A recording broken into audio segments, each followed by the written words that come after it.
What's good, everybody? Welcome back to the Artist Memoirs podcast. My name is Anthony, aka A Jones. And first of all, I want to thank everybody that is a new subscriber to the channel that had came due to the Ice Cube video, due to the Tyler the Creator video, due to any video you came to my channel. I really appreciate it. Check out my music as well. I do have the link in the description.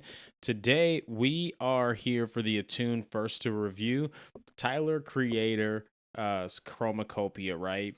Album he dropped today at 6 a.m. Eastern Standard Time.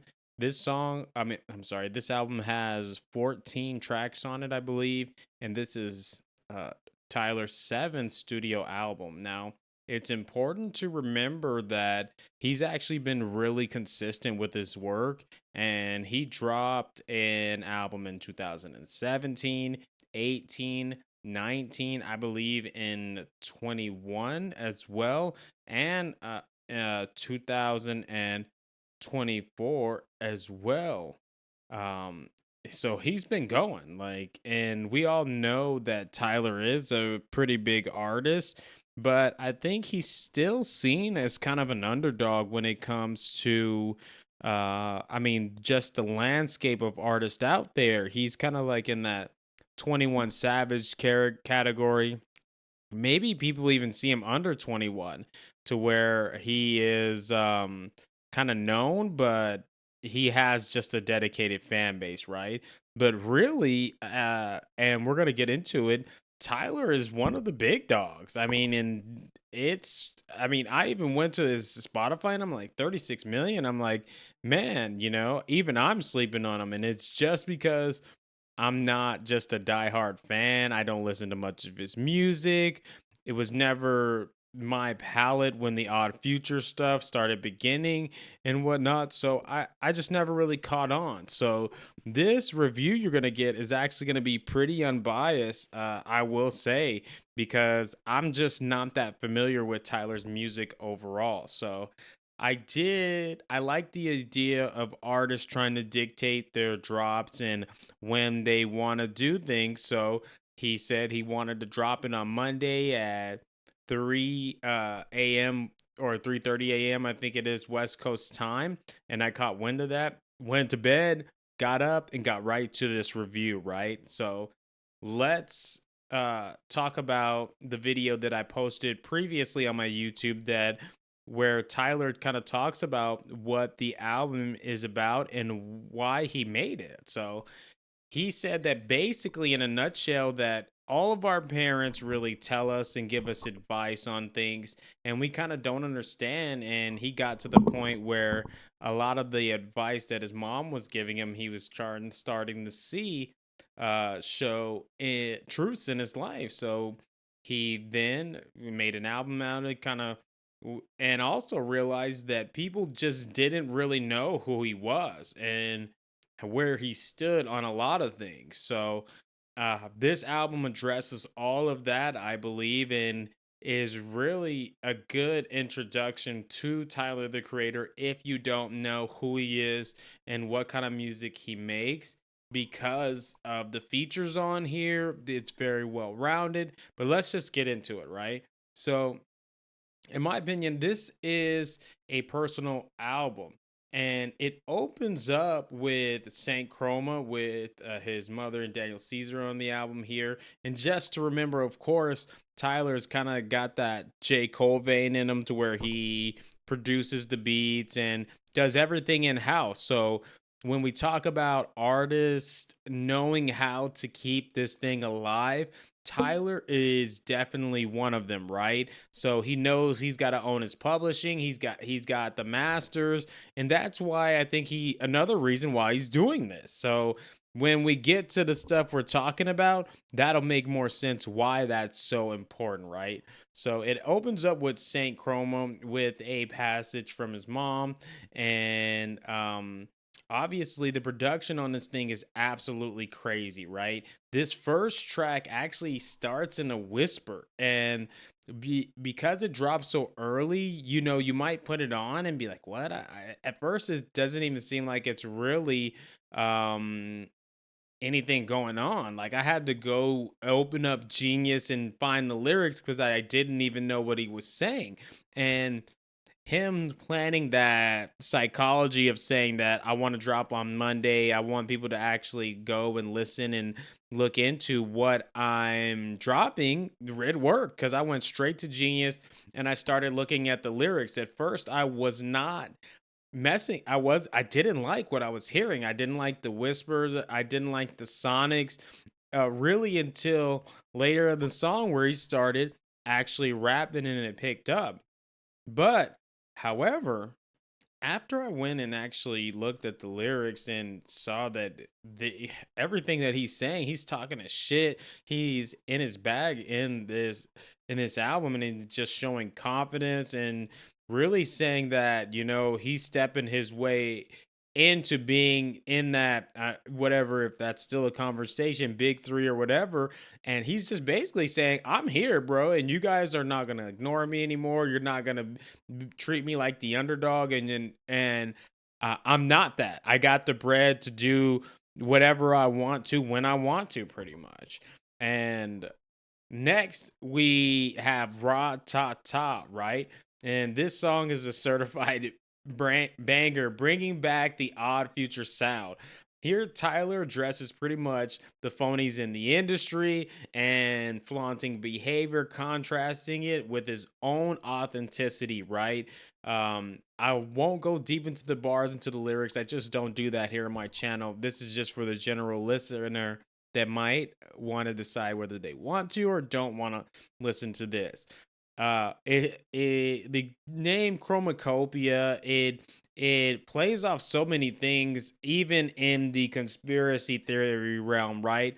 And we won't even go there of what I'm talking about. But if you're well knowledge, then you can kind of get the nuances of what's going on here. Chromacopia, with the industry parties, same thing, kind of the same vein Kendrick was on, is that this industry is a really, really wicked place, and these guys are really broke. They're not really what they say they are. They're doing all this, and the real authentic artists are just here, probably huddled up, making music, really actually getting to work, right? Now, the next song is a song that I think he dropped the album with the full song of, which is Paranoid, right? And this explores that darker turn of that as well. Him being paranoid, always feeling like he's being watched, someone's over his shoulder, whether it's the media, so on and so forth. Always feel like he's trying to be trapped in some kind of way just because of the way he's seeing things go and the way people move in the music industry, right? And just his life overall in the situations that he's been in. After that, the album starts to change its kind of tone and move into kind of love, lost and finding himself, right? Darling I, featuring a Tizo Touchdown, explores the complexities of love and music. And here, Tyler grapples with the commitment while acknowledging his love for music, right? Shoot. It's basically Tyler's big theme in this album is that there's a lot of pressure for him to maybe be normal or do things that might seem that are regular or etc. But in the album, he's kind of conflicted on which way to go about that. Should I? Should I? And he has that his mom in the back of his head, maybe saying, well, you've been at it for a long time. I'm getting older. Things change. Maybe it's time to move on from it and have kids. Put yourself in that situation. And Darling I um is a good start to the next song that comes up, which is Hey Jane, which is like tackle goes deeper into this thought, which is a goes into the idea of you know not you're not pulling out and you having that pregnancy scare, and there actually maybe being something going on. Do you want to abort it? Do you want to keep it? I got a lot on my plate. I'm an artist. I got things to do. I got goals to reach. So I can't really have this, but at the same time, I understand the beauty in it and the commitment that it takes. So he's really just taking everything in and trying to find out what the best choice for him to make is and the route for him to take is. And the crazy part is that Jane is pretty understanding and kind of gets it and is saying like, well, I can do bad by myself. I can do this and we can keep it a secret, so on and so forth. But uh it ends up being in, well, what's your choice? So next, we get to Sticky. And this is a crazy song on this album because we already saw Drake with his run with Sexy Red and her doing her thing, and we see Glorilla kind of rising up and being that rising star, and Tyler's kind of taking them under his wing and bringing in the vet Little Wayne as well. And this track is a hit, man. Tyler's production is so unorthodox, but he's so great at music. He knows the pockets to actually put everything in and it just flows, right? I'm not sure about the timing of dropping the album. It's a little loud for that time, but he starts off with the whisper to kind of ease you into it, to kind of have you settle in and get ready for what's to come. So I see the vision in what he's doing here. And Sticky is a song that has crazy production. It feels like that old school Wayne, one of those old school lean with it, rock with it tracks, has that vintage nostalgic feel, and everybody does their part absolutely perfect. If I could say anything, it's controlled chaos. And it's actually really crazy in hindsight to when you think about it, because Tyler really elevates these artists. They do what they do on their own, but the way that he comes in and meshes with them just creates a new dynamic and makes the song go to a different place, right? Next one, Take Your Mask Off, right? With Daniel Caesar. This one is a diss track actually. And it's really aimed at someone that is seems to be experiencing an existential crisis, and the lyrics cleverly expose the hypocrisy of that person's actions and encourage them to accept themselves and just be themselves. And I'll let you actually go listen to the music. I'm giving it to you in a clean way, right? The way that Tyler breaks it down, it's so vivid that the picture is painted, and we all can relate and can see from the outside people that act like this, that are this way, that are just phony, right? That and hypocritical. So another great song, Take Your Mask Off, here is great. There is one song on it I think I did not really mess with or have anything to say, and it was I believe an interlude with the Childish Gambino, right? The first song with it. Tomorrow. Now we're getting back into that family and legacy theme that we're working on, and he's diving back into that personal growth, knowing that father time is ticking away, and that he reflects on his mother's desires for grandchildren while acknowledging his own path and resisting the societal pressures, right? So basically saying I can't, I got worry about. I can't worry about. I got to worry about tomorrow, and that I am not ready for that because I still have mountains to climb. He's just coming back to it. Do I need the family? Man, we still got a long way to go. We still got a lot more music to make. We still got a lot to do, and it's amazing how he paints this picture. The next song is Like Him, right? This features Lola Young and also his mother as well. And explores the impact of his father's absence. Tyler actually confronts his mother's possible role in that, revealing how a single event can color your perception, right? Saying that his dad wasn't around maybe because of a decision his mom made, which is said kind of in the end of the song, and that maybe it's not one of those situations to where you were abandoned, where you didn't have and they didn't want you, etc. That, and at the end she says like, man, he was a good dude and I made mistakes and he wanted to always be an active part of your life, but I wouldn't let that happen. Pretty crazy dynamic there, because it's not something that's talked about but does happen a lot just in life, period. And a lot of people I think are going to relate with that. Next song, Thought I Was Dead. I think when I first saw the video of him on the plane and he just started rapping about Ian and etc., I wasn't impressed. I wasn't really enamored by it. However, the way Schoolboy Q, sorry, Schoolball, the way Schoolboy Q comes into this track and just chops it, he sets up the playing field for Tyler to just absolutely murder it. And with the year that TDE and Schoolboy Q has had, it's actually just a perfect fit in the album.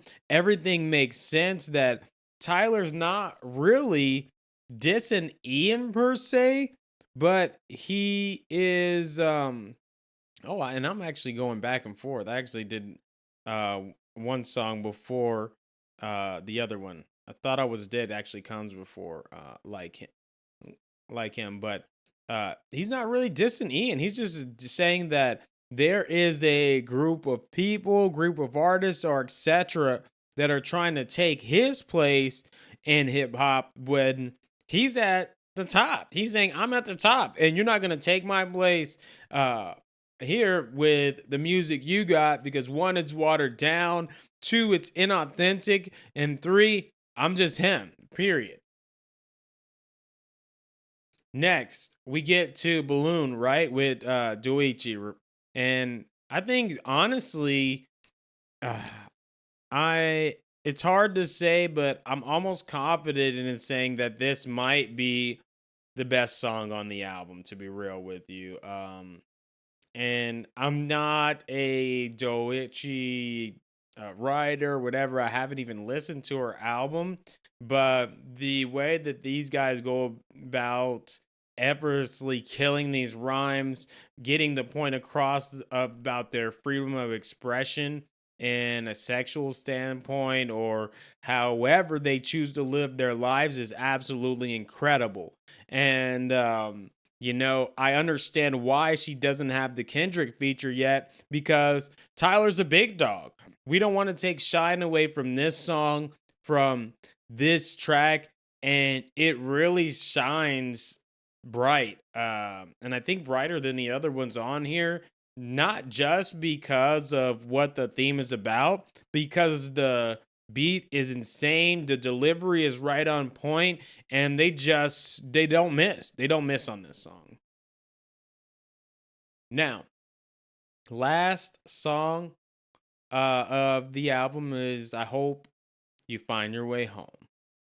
And really, this is Tyler just saying to us that I made my decision and I have more to do.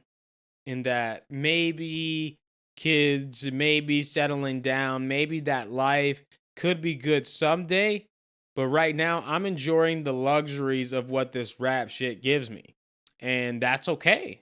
And that's okay. Chromacopia is a multifaceted album showcasing Tyler's growth as a musician and a storyteller. It's filled with introspective moments, industry commentary, and unexpected collaborations. While some tracks might challenge initial expectations, when you dive deeper, it reveals an intricate theme and the production is absolutely masterful. Whether you're a longtime Tyler fan or new to his work, Chromacopia offers a rewarding listening experience for you. I hope you guys liked my review of the album, and go check out Tyler the Creator's Chromacopia. If you want me to review more albums, just send them to my DMs. And not only that, watch these videos, like, subscribe, comment, etc. This is A. Jones, and I'm head of the New Media Initiative, and we're taking back media. Thanks for watching, and stay tuned.